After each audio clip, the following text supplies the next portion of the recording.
सर्वांना जय हिंद। मी तानाजी बनसोडे, सुबोध करिअर अकॅडमीचा प्रशिक्षक। आज तुमच्या पुढे एक व्हिडिओ घेऊन येण्याचं कारण असं आहे की आपण आपल्या YouTube चॅनलवरती त्याच्यात एक दोन व्हिडिओ पब्लिश केले। त्याच्यामधला पहिला व्हिडिओ असेल की गोळाफेक कशा पद्धतीने करावा आणि गोळा वाढवण्यासाठी कोणते एक्सरसाइज करायचे आणि कुठल्या पद्धती वापरायच्या, त्याच्यावरती मी दोन व्हिडिओ घेऊन आलो। ते दोन व्हिडिओ आपण पब्लिश केले आणि त्या दोन व्हिडिओला महाराष्ट्रातील जे पोलीस भरती करणारे मुलं आहेत किंवा मुली असतील त्यांनी एवढं प्रेम दिलं, तो व्हिडिओ एवढा झपाट्याने पब्लिश झाला आणि बऱ्यापैकी त्याच्या खाली चांगल्या कमेंट्स पण आल्या आणि त्याच्यातून एक निष्पन्न होतं आणि एक आम्हाला असं समजतं की ज्या पद्धतीने मी व्हिडिओ बनवले, अकॅडमीने ते व्हिडिओ बनवले, जे मी सांगण्याची पद्धत वापरली किंवा जे सांगितलं त्या व्हिडिओचा बऱ्याच पोलीस भरती करणाऱ्या विद्यार्थ्यांना फायदा झाला असं जाणून येतं आणि बऱ्याच विद्यार्थ्यांनी त्याच्या खाली कमेंट्स पण केल्या की सर आम्हाला या व्हिडिओचा खरंच फायदा झालेला आहे, परंतु आम्हाला अशी अपेक्षा आहे की अजून एक तुम्ही व्हिडिओ बनवा आणि तो व्हिडिओ हा विषय असेल त्या व्हिडिओ बनवण्याचा की नवीन पोलीस भरती कधी लागेल आणि जरी नवीन पोलीस भरती लागली तर आम्ही पहिल्यांदा पोलीस भरती करतोय किंवा पहिल्यांदा पोलीस भरतीसाठी प्रयत्न करणार आहे तर आम्ही कसं समोर जावं।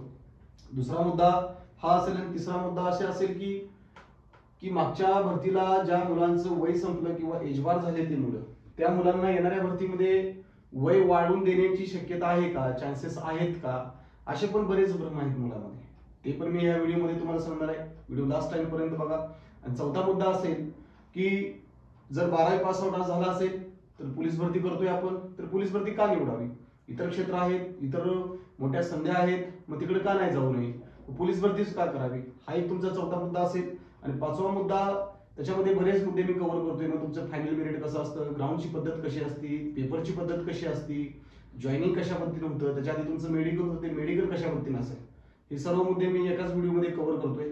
सुरुवात करूया आपण त्या व्हिडिओसाठी आणि असंच प्रेम ह्या सुबोध करिअर अकॅडमीवरती राहू द्या, असेच आशीर्वाद राहू द्या, असंच भरभरून प्रेम द्या। तसेच आम्ही तुम्हाला रोज नवीन नवीन एक व्हिडिओ घेऊन येण्याचा प्रयत्न करेल आणि तुमच्या जे शंका असतील त्या कमेंट्सद्वारे तुम्ही मांडा, आम्ही ते जाणून घेऊ आणि त्याच्यावरती व्हिडिओ बनवण्याचा प्रयत्न पण करू। चला तर मग आपण पहिल्या मुद्द्यावरती बोलूया। पहिला मुद्दा असेल की नवीन भरती कधी लागेल।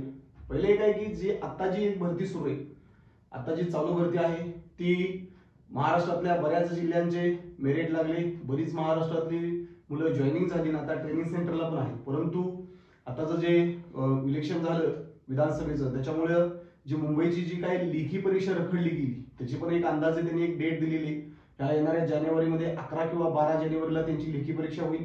लेखी परीक्षा झाल्यानंतर लगेच त्यांचं फायनल मेरिट लागून त्यांचं मेडिकल होऊन त्यांनाही सुद्धा जॉईनिंग देतील, ते झालं। परंतु पुणे प्रिझन म्हणजे पुणे कारागृह या घटकाचं सुद्धा ग्राउंड बाकी आहे। ग्राउंड झाल्यानंतर तिथली लेखी होईल, तिथलं परत मेरिट होईल फायनल, जे काय असेल ती जे सेम प्रोसेस असेल त्या प्रोसेसनुसार सगळ्या गोष्टी घडतील।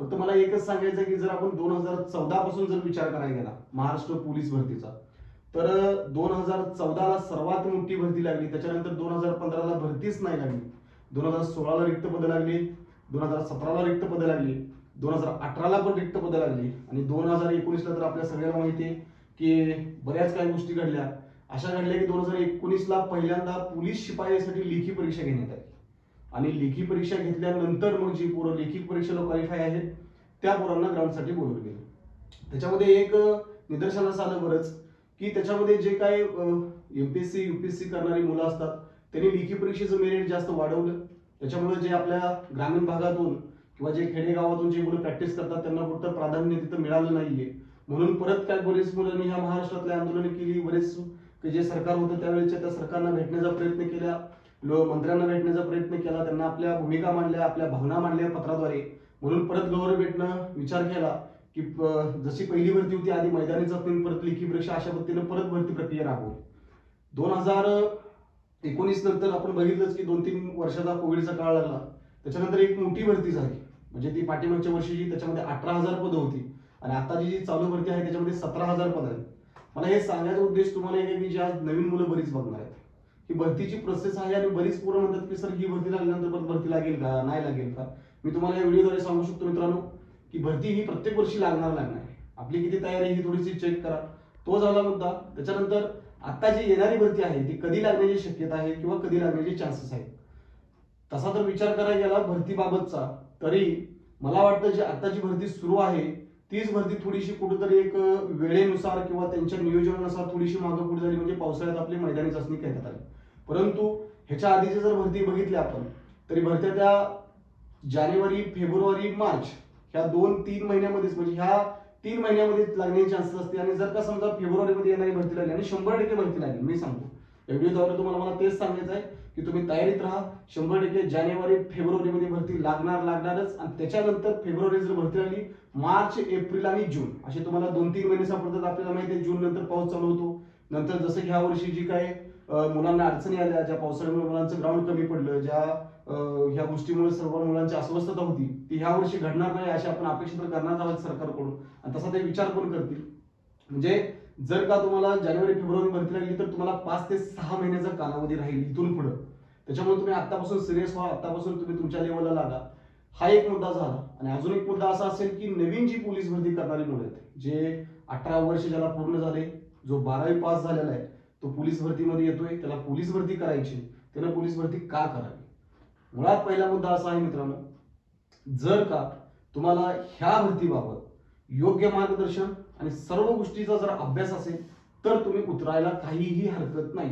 परंतु तुम्ही जर अर्धवट माहिती घेऊन जर ह्या क्षेत्रामध्ये उतरला तर तुमचं नुकसान होणार आहे, तुमच्या वयाचं नुकसान होणार आहे, तुमच्या मानसिकतेचं सुद्धा नुकसान होणार आहे. आणि ते नुकसानाची भरपाई कुणीच देऊ शकत नाही. म्हणून मला त्या विद्यार्थ्यांना, नवीन विद्यार्थ्यांना एक आव्हान करायचं आहे की बाबांनो, तुम्ही ह्यात येत असताना पहिल्यांदा योग्य मार्गदर्शन घ्या. मार्गदर्शन म्हणजे काय, मी आज एक छोटासा व्हिडिओ बनवतोय त्याच्यामध्ये, तरी पण मी तुम्हाला सांगण्याचा ते पॉईंट कव्हर करण्याचा प्रयत्न करेल. मुळात तुम्हाला नवीन पोलीस भरती करणाऱ्या मुलांना 18 वर्ष पूर्ण पाहिजे. 18 वर्ष पूर्ण असेल तर तुमची 12वी पास पाहिजे. म्हणजे तुम्ही कुठल्याही शाखेतून पास व्हा, आर्ट व्हा, सायन्स व्हा, कॉमर्स व्हा, कुठल्याही शाखेतून असू. त्याच्यामध्ये तुम्हाला टक्केवारीची सुद्धा अट नसते. जर का तुम्हाला 35% जरी मार्क्स असतील तर तुम्ही पोलीस भरतीला अप्लाय करू शकता. ही तुमची पहिली प्रोसेस झाली अप्लाय करण्याची. आणि जर का अप्लाय केल्यानंतर तुम्हाला महाराष्ट्र पोलीसला सर्वप्रथम तुमची मैदानी चाचणी होती. आणि त्या मैदानी चाचणीमध्ये तुम्हाला एकूण 3 इव्हेंट असतात. त्या पहिले म्हणजे 3 इव्हेंटची नावं असे असतील: गोळाफेक, 100 मीटर आणि 1600 मीटर, असे तुम्हाला 3 इव्हेंट असतात. आणि त्या 3 इव्हेंटची मार्किंग तुम्हाला असती: गोळाफेक असतो 15 मार्कला, 100 मीटर असतो 15 मार्कला आणि 1600 मीटर असतो तुम्हाला 20 मार्कला. असं तुमची सर्वप्रथम 50 मार्काची तुमची मैदानी चाचणी होती. आणि 50 मार्काची मैदानी चाचणी झाल्यानंतर त्याच्यामध्ये तुमचे कास्ट वाईज मेरिट लागतात. समजा तुम्ही कुठल्या जिल्ह्यामध्ये फॉर्म भरलाय, कुठल्या कास्टमधून फॉर्म भरलाय, त्या कास्टमध्ये तुम्हाला किती वॅकेन्सी आहे त्यानुसार ते तुम्हाला मेरिट लावलं जातं. मग तुम्हाला 50 पैकी 32 पडले, 34 पडले, 40 पडले, एनिवे जे काय असेल ते असेल. जर का तुम्ही त्या मेरिटमध्ये बसला तर तुम्हाला 100 मार्काच्या लेखीसाठी तुम्हाला बोलवलं जातं. त्यासाठी तुम्हाला हॉल तिकीट दिलं जातं. मग 100 मार्काच्या पेपरमध्ये तुम्हाला कुठले कुठले विषय असतात? त्याच्यामध्ये पहिला मराठी व्याकरण असतो, गणित असतो, बुद्धिमत्ता आणि जनरल नॉलेज जे काय असेल. आणि 25-25 मार्काचा पॅटर्न तुम्हाला त्याच्यामध्ये असतो. आता हे सगळं तुम्हाला बेसिक आहे. हे सगळं तुम्हाला कुठे पोलीस भरती करण्यासाठी जे लागतं ते. आता मुळात असं आहे की तुम्ही आतमध्ये येत आहे, पोलीस होण्यासाठी येत आहे. मी तुम्हाला सांगू शकतो की पोलीस होण्यासाठी पुष्कळ झाले 3 महिने. मी सांगतो तुम्हाला. आता तुम्ही म्हणता असाल की सर गावाकडे आम्ही बघतोय की एक पोरगा बघतोय 3 वर्ष झालं करतोय, 4 वर्ष झालं करतोय, पण पोलीस होत नाहीये. मग आम्ही त्यात येताना आम्हाला भीती वाटायला लागली, ह्याच मुलांनी एवढा वेळ घेतलाय तर आम्हाला किती वेळ लागेल, परंतु आम्हाला पोलीस तर व्हायचं आहे. दुसरा मुद्दा पण असा असतो की काय मुलं म्हणतात की सर हा 3च महिन्यांनी प्रॅक्टिस केली आणि हा पोलीस झाला. त्याच्यामध्ये फरक आहेत ना मित्रांनो. फरक असे आहेत की 3 महिन्यामध्ये तुम्ही कसं मॅनेजमेंट करताय, 3 महिन्यामध्ये तुम्ही स्वतःला डिसिप्लिन मध्ये किती ठेवताय, 3 महिन्यामध्ये तुमची चौकट किती रेडी आहे ही महत्वाची आहे. 3 वर्ष करणारा, 4 वर्ष करणारा त्याने किती मजबूतपणाने केलेला आहे, त्याने किती डिसिप्लिन मध्ये केलेला आहे, त्याने ग्राउंड किती पद्धतीने चांगले केलेलं आहे, त्याने पेपरचं अभ्यास किती चांगल्या पद्धतीने केलेला आहे, तो त्याच्यावर डिपेंड आहे. म्हणून तो वेळ घेत असेल कदाचित. तुम्ही तसा विचार करू नका. जर तुम्ही भरभक्कम असाल, तुम्ही येण्याचा निर्णयच घेत असाल, परत मी तुम्हाला सांगतो जर येत असाल तर 10 वेळा विचार करून या ह्या क्षेत्रामध्ये. आणि जर का ह्या क्षेत्रामध्ये एकदा आला का परत हे क्षेत्र सोडून तुम्ही पळू शकत नाही. ही तुम्हाला पहिला मुद्दा माझा क्लिअर असेल. जर तुम्हाला यायचं असेल तर काय बोला असेल की सर आम्ही बघतोय की अकॅडमीमध्ये जावं लागतं का, अकॅडमीमध्येच प्रशिक्षण घ्यावं लागतं का, असं काहीच नाहीये.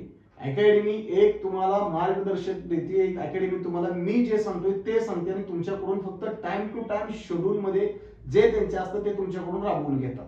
म्हणजे तुमचं मॉर्निंगचं ग्राउंड असेल, दुपारचे लेक्चर असतील, इव्हिनिंगचं ग्राउंड असेल, तुमचे क्वेश्चन पेपर असतील, तुमचे फिजिकल टेस्ट असतील, ह्या पद्धतीचं जे काय असेल ते करून घेतात.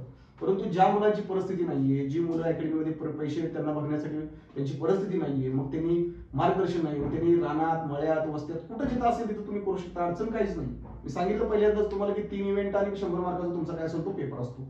ठीक आहे, हे तुम्हाला सांगतो. याचा अर्थ असा आहे की पोलीस होणं, मी सांगतो, जर का तुम्ही 3 महिने स्वतःला डिसिप्लिन ठेवलं, योग्य मॅनेजमेंट ठेवलं, स्वतःचं शेड्यूल यूज केलं, तर तुम्ही 3 महिने पुष्कळ झाले तुम्हाला अंगावरती खाकी वर्दी चढवायला. आणि खाकी वर्दी चढवणं म्हणजे असं नाही की बाबा तुम्ही 3 महिने केलं म्हणजे चढेलच, हेही सांगू शकत नाही. शेवटी जाग्याचा एक प्रश्न असतो, तुमच्या मेरिटचा प्रश्न असतो, कॉम्पिटिशनचा प्रश्न असतो, याच्यामध्ये त्या पण गोष्टी येतात. जर का नवीन मुलं ह्याच्यात येत असतील तर नवीन मुलांना मला आव्हान करायचं आहे की बाबांनो, तुम्ही जर परिस्थिती असेल तर कुठलीही अकॅडमी, मी म्हणत नाही की माझ्याच अकॅडमीमध्ये या, शुभमध्येच घ्या, तुम्हाला जी योग्य वाटते त्या अकॅडमीमध्ये प्रशिक्षण घ्या, त्या अकॅडमीमध्ये जावा. जर अकॅडमीमध्ये जात नसाल तर तुम्ही स्वतः सेल्फ करा. सेल्फ म्हणजे काय, सकाळी मॉर्निंगला 2 तास फिजिकलला द्या आणि स्मार्ट वर्क करा. गावठी वर्क अजिबात करू नका. काय मुलांचे असतात की सर आम्ही 20 किलोमीटर पळतोय, आम्ही 25 किलोमीटर पळतोय, काय अर्थ नाही. तुम्हाला पळायचं आहे फक्त 1600 साठी काय वर्कआउट पाहिजे तुम्हाला, त्याचंही बघा. मग ते तुम्हाला युट्यूबला भेटेल किंवा मी ह्याच्यानंतर एक व्हिडिओ बनवेल, त्याच्यामध्ये मी तुम्हाला सांगेल जे काय असेल ते असेल. त्याच्यानंतर तुमचे 2 तासाचं सकाळचं मॉर्निंगचं फिजिकल झालं. बघा, फिजिकल करत असाल तर प्रॉपर डाएट त्या पद्धतीने ठेवा. मग डाएट मध्ये काय घ्यायचं, जे आता बेसिक मुलं घेतात, काय घेतात, काजू बदाम अक्रोड गुळ शेंगदाणा हरभरा मटकी, जे काय असेल ते असेल ते मुलं यूज करतात. आणि जर का मुलांचा कुठला इव्हेंट वाढत नसेल तर त्या इव्हेंटला स्पेशल त्या इव्हेंटसाठी काय डाएट करायचा तो पण डाएट असतो. तशा पद्धतीचं तुम्ही तो डाएट पण फॉलो करा. त्याच्यानंतर तुम्ही समजा एक 6 ते 8 तुम्ही सकाळचं फिजिकल केलं, 9 साडेनऊ वाजेपर्यंत तुम्ही फ्रेश झाला. जर का तुम्हाला बेसिक माहिती नाहीये, पोलीस भरतीचे विषयाबाबत माहिती नाही, तर तू कुठं क्लासेस जॉईन करा. पहिल्यांदा बेसिक माहिती करून घ्या. 25 मार्काचं मराठी व्याकरण, 25 मार्काचं गणित, 25 मार्काची बुद्धिमत्ता आणि 25 मार्काचं जीएस, ही सर्व त्याची बेसिक माहिती घ्या. परत तुम्ही सेल्फ स्टडीकडे जावा. परंतु कुठली पण एक बॅच घ्या, कुठला पण एक सिलेबस कव्हर करा. एक सिलेबस कव्हर झाल्यानंतर मग तुम्ही तुमचा सेल्फ स्टडीचा प्रयत्न करा. नाहीतर काय मुलं काय विचार करतात, सकाळचं ग्राउंड करतात, लायब्ररीत जाऊन पडतात, काय तुम्हाला कळणार आहे. तुम्ही पुस्तक काढताय, पुस्तक वाचताय, तुमच्या पुढे एखादं उदाहरण येतंय, परंतु तुम्हाला काय माहिती कसं उदाहरण सोडवायचं आहे, त्याचा अभ्यास करण्याची पद्धत काय आहे, त्याला कसा अभ्यास करायचा हे तुम्हाला माहितच नाही ना. मग ज्यावेळेस तुम्ही बेसिक एक बॅच कंप्लीट कराल, बेसिक तुम्हाला कळेल, त्याच वेळेस तुम्हाला समजणार आहे की त्या पुस्तकामध्ये काय लिहिलेलं आहे आणि आपण काय वाचतोय. हा एक मुद्दा राहिला, ते करा तुम्ही. आणि त्याच्यानंतर संध्याकाळी 5 ते 6 साडेसहा 7 वाजेपर्यंत संध्याकाळचा इव्हिनिंगच्या ग्राउंडला जास्त ताण देऊ नका. इव्हिनिंगला एक डिसिप्लिन मध्ये एक ग्राउंड करा तुम्ही. आणि इव्हिनिंगला फक्त 2 इव्हेंटची प्रॅक्टिस करा, एक गोळाफेक आणि तुमचा 100 मीटर. मॉर्निंगला काय असेल ती वर्कआउट तुमचा 1600 मीटरचा तुम्ही करालच, परंतु संध्याकाळी 100 मीटर आणि गोळाफेक याची तुम्ही प्रॅक्टिस करा. मग आता गोळाफेक कशा पद्धतीने टाकायचं, त्याच्या आधी तर मी आपल्या युट्यूब चॅनलवरती 2 व्हिडिओ त्यासाठी मी बनवलेलेच आहे, ते तुम्ही बघू शकता. दुसरं असं, ज्यावेळेस तुमचं ग्राउंड कव्हर होतं किंवा ग्राउंड करायला लागतं, मग तुम्हाला दम लागत असेल, तुमचे काही प्रॉब्लेम्स असतील, अभ्यास करत असाल, तुम्हाला अभ्यास करताना एखादा विषय समजून येत नसेल, तर त्याच्यावरती अजून सर्च करा. फक्त एकच आहे की तुम्ही 10 दिवसातनं एकदा, मी म्हणतो 10 दिवसातून जर स्टार्ट केलंय तुम्ही आजपासून, तर आतापासून सुरुवातपासून डोक्यात ठेवायचं की 10 दिवसातून एकदा तुम्ही तुमची मैदानी चाचणी घ्या. आणि दुसरा विषय, तुम्ही 100 मार्काचा पॅटर्न वाईज पेपर सॉल्व्ह करा आणि त्याची टोटल बघा. समजा 50 पैकी मला माझी सुरुवात आहे, मी नवीन पोलीस भरती करतोय, 50 पैकी मला 10 दिवसात समजा 20 मार्क्स पडले, 20 मार्क्स पडले आणि 100 पैकी पेपरला मला 20 मार्क्स पडले, 40 मार्क्स मला पडले. पहिल्या 10 दिवसात तुम्हाला 40 मार्क्स आहे आणि तो तुमचा पहिला परफॉर्मन्स असेल. जर का तुम्हाला हळूहळू हळूहळू हळू पुढे जसं जसं तुम्ही ते शेड्यूल फॉलो कराल, जसे 10 दिवसाला तुम्ही डेमो देत असाल, रिटर्न टेस्ट देत असाल, तर तुम्हाला त्याच्यामध्ये इम्प्रूव्हमेंटच दिसेल. आणि ज्या वेळेस ही इम्प्रूव्हमेंट दिसेल त्यावेळेस तुमचा कॉन्फिडन्स त्या लेवलला जातो, अशा लेवलला जातो की 100% आता आपल्या अंगावरती खाकी वळते. फक्त हे का करायचं आहे आणि हे कशामुळे करायचं आहे एवढंच लक्षात ठेवा की आपल्याला 3 महिन्यात अंगावरती घालायचं म्हणून करायचं. नाहीतर काय मुलं काय करतायत, अकॅडमीमध्ये प्रवेश घेतात, अकॅडमीमध्ये करतात, परंतु त्या अकॅडमीचं शेड्यूल किती प्रमाणात फॉलो करतात किंवा सेल्फ करतायत, परंतु सेल्फ ते किती प्रमाणात फॉलो करतायत त्याच्यातला डिस्टन्स आहे ना. परंतु तुम्ही जर चॅलेंज घेतलंय आणि तुम्हाला जर करायचं असेल तर 3 महिने स्वतःशी कॉम्प्रोमाइज नाहीये, 3 महिने शरीराचा लाड नाहीये आणि 3 महिने शरीर आपलं स्वतः डिसिप्लिन मध्ये राहूनच करणे, याच्यामध्ये कुठलाही एक्सक्यूज देता कामा नये. हे 3 महिने तुम्ही प्रॉपर प्लॅनिंग करा, तुम्हाला 100% वर्दी मिळेलच. दुसरा मुद्दा राहील की हे सगळं करत असताना सर बऱ्याच पोरांचा प्रश्न असतो किंवा मी पण आता अकॅडमीमध्ये बघतोय की बऱ्याच मुलांची कारणं असतात की एखाद्या दिवशी ग्राउंड करतात, एखाद्या दिवशी ब्रेक टाकतात, एखाद्या दिवशी लायब्ररीला बसतात, एका दिवशी क्लासला बसतात, एका दिवशी ब्रेक टाकतात. अजिबात करू नका. तुम्हाला 3 महिने वर्दी घालायचे. जर का तुम्हाला एका दिवशी ग्राउंड करून एका दिवशी झोपायचं असेल, एका दिवशी क्लासला बसून दुसऱ्या दिवशी तुम्हाला अपसेट मारायचं असेल, तर मी सांगतो 3 महिने डोक्यातनं काढा. 3, 4, 5 वर्ष पण लागतील तुम्हाला. म्हणून माझ्या विद्यार्थ्यांना सांगतो, पोलीस म्हणजे अंगावर जे आपण खाकी वर्दी घालतो ना, तो वाघाचं कातडा आहे. वाघाचं कातडा आहे ते असंच घालायचं नाही. पहिल्यांदा तुम्हाला वाघ शोधावा लागेल, त्याच्या मागावर लागावं लागेल, त्याच्या जबड्यात हात घालून त्याला संपवावं लागेल, त्याच्या अंगावरचं कातडं काढून तुम्हाला अंगावर घालावं लागेल. म्हणजे किती मोठा संघर्ष आहे हे तुम्ही बघू शकता. त्याच्यामुळं हे करायचं आहे ना, याचं योग्य मार्गदर्शन घ्या. येऊन जाऊन काय असतं की मग सर आमच्या गावात हा पोरगा पोलीस झाला, मग मला पोलीस व्हायचं सर, मग हे अजिबात नाही. तुम्ही स्वतःला विचारा तू कोण आहे किंवा स्वतः काय करू शकतो, मग ह्यात या. नाहीतर हा झालाय, मला वर्दीची क्रेज आहे, वर्दी दिसते म्हणून मी ह्यात आलोय. बाळांनो, परत सांगतो, ह्या क्षेत्रात येणारा सक्सेस झाला तरच आयुष्य चांगलं आहे. परंतु ह्या क्षेत्रात येणारा जर का नाही सक्सेस झाला तर दुसरं तो काहीच करू शकत नाही. आणि जरी त्याने केलं तर त्याला करणं आहे का, तर पोटाचा प्रश्न आहे शेवटी, संपवावं तर लागणार आहे. जरी त्याने केलं तर त्याला त्याच्यामध्ये इंटरेस्ट नसणार आहे. जेवढा त्याला पोलीस होऊन नोकरी करण्यामध्ये जेवढा इंटरेस्ट होता, देश सेवा करण्यासाठी जेवढा इंटरेस्ट होता, तेवढा त्याला इकडे इंटरेस्ट नसणार. म्हणून मी तुम्हाला सांगतो, ह्यात येत असाल तर योग्य या, प्रामाणिकपणे या, निस्वार्थपणाने या. कुणाला न फसवता या, ना आई वडिलाला, ना आपल्या शिक्षकाला, ना आपल्या गुरुला न फसवता ह्याच्यामध्ये तुम्ही 100% प्रवेश करा. आणि प्रवेश केल्यानंतर त्या दिवशी ज्या वेळेस प्रत्येक पोरांची सुरुवात असते सेगा शूज पासून, आणि त्यांचा वर्दी घातल्यानंतर तुम्हालाही माहिती आहे काय असतो आपला रुबाब, काय पद्धतीने आपण कशा पद्धतीने आपला ड्रेस कोड असतो, आपले शूज असतात, आपली काही कट असतो, जे काय असेल ते असेल. ती एक कॉम्प्रोमाइज करा, दोन्ही पुढे ठेवा. सुरुवातीचा एक फोटो ठेवा आणि मी झाल्यानंतर कसा दिसेल ही डोक्यात ठेवा. आणि तशानुसार राहा, आई वडिलाला पाठीमागे आठवा आणि पद्धतीला तुमच्या मार्गी लागा. आज खरं तर मी परत सांगतो तुम्हाला, फक्त पोलीस भरती पण बघू नका. 10वीच्या बेसवरती तुम्हाला अग्निवीर आहे, 10वीच्या बेसवरती तुम्हाला आता फॉरेस्टच्या जागा निघतायत, 10वीच्या बेसवरती बऱ्याच नोकऱ्या आहेत, 17.5 वर्षानंतर पण बऱ्याच नोकऱ्या आहेत. आणि काय पोरांनी काय ठरवलं, सर आम्ही फक्त पोलीस भरतीच करणार. बाळांनो, करा, न्यायच नाही, तुमचा फोकस पोलीस भरती ठेवा. परंतु जर का अधूनमधून कुठल्या वॅकन्सी निघत असतील, मध्ये स्टाफ सिलेक्शनच्या असतील, फॉरेस्टच्या असतील, महाराष्ट्र पोलीस असेल, आर्मी असेल, जर का एखाद्याचं ग्रॅज्युएशन झाले असेल तर त्याचं गट ब जे काय असेल ते असेल, तिकडे तुम्ही अप्लाय करा. का तर सिलेबस जर विचार करायला गेलं तर प्रत्येक घटकाला सेम मिळता जुळता सिलेबस तोच आहे. फक्त थोडंसं तुम्हाला त्या गोष्टीला एफर्ट लावायचं आणि एक्स्ट्रा करायचं. नाहीतर नुसती पोलीस भरती करू नका. हा, त्याच्यासोबत जे तुमचं ज्या जागा निघतात त्या पद्धतीने राहा. जरी लागला तरी थोडंसं होल्ड करा.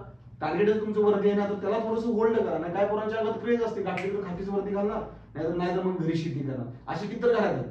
आणि आता त्यांच्यापाशी गेलो का, आता ती म्हणतायत की काय ना काय केलं असतं तर बरं झालं असतं. त्यावेळेस वेगळं होतं वातावरण, फक्त पोलीस पोलीस पोलीस. ती एक तुम्हाला सगळ्याला आव्हान आहे की बाबा तसं काही करू नका.